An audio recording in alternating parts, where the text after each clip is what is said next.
Prediction for Bonk crypto. First, looking at the long-term outlook using the 1-month time frame, it is predicted that the price will decline. This is because in the March and April candles, the volume was thin, meaning that many token holders may have difficulty selling, as the selling pressure cannot be absorbed at the support level, causing the price to drop. If 2 consecutive red candles form, new traders will usually become afraid to buy.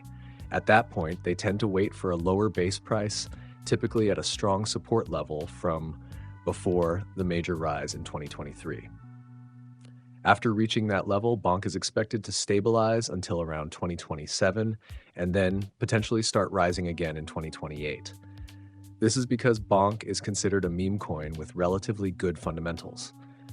At the moment, both investing and short-term trading in this token are considered high risk.